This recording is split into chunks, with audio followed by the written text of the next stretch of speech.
Lundi 2 juin 2025. Mesdames et messieurs, bonjour, bienvenue à la revue de votre quotidien national, le sort aux actualités. Plateforme d'expression des membres du gouvernement. La troisième édition de l'émission Malikoura Tassira, dédiée à l'information sur les réformes en cours, a accueilli le ministre de l'économie et des finances, Alousseini Sanou. Durant une heure d'échange, le ministre a répondu sans détour aux questions abordant les réformes engagées et les projets en cours. Il a affirmé d'emblée que l'économie malienne se porte bien avec des indicateurs en nette amélioration.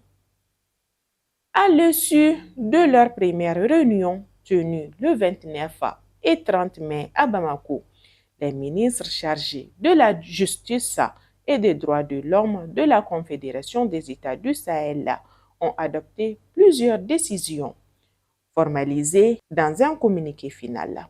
Cette rencontre de 2 jours a offert un cadre propice à la réflexion stratégique visant à faire du droit un levier au service de la souveraineté, de la dignité et de la prospérité des peuples de l'AES. À l'issue des travaux, les ministres de la Justice des pays membres ont été reçus en audience le vendredi 30 mai à Koulouba par le président de la transition, le général d'armée Assimi Goïta, également président en exercice de la Confédération AIS. À cette occasion, la délégation ministérielle a bénéficié de ces orientations et instructions destinées à enrichir les conclusions issues de leur rencontre. À l'occasion des épreuves du DFA qui débutent aujourd'hui même, certains candidats comptent uniquement sur leurs efforts, tandis que d'autres cèdent à la superstition, misant sur de prétendus stylos magiques et les promesses de marabouts.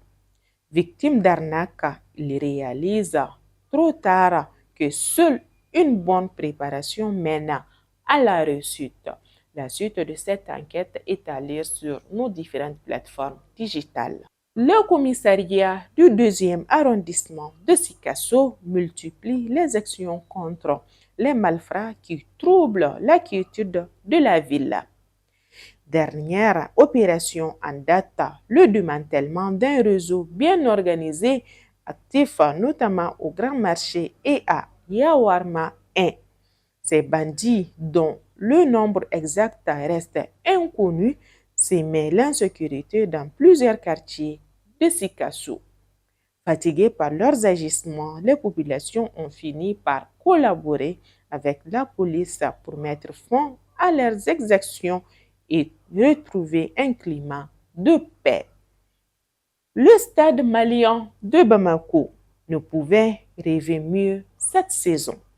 Quelques jours après avoir été sacré champion de la Ligue 1 Orange, à 2 journées de la fin du championnat, l'équipe de Sotiba a remporté la 64e édition de la Coupe du Mali. Elle s'est imposée 1-0 face au Djoliba samedi dernier au stade du 26 mars. L'actualité continue sur les www.lesor.ml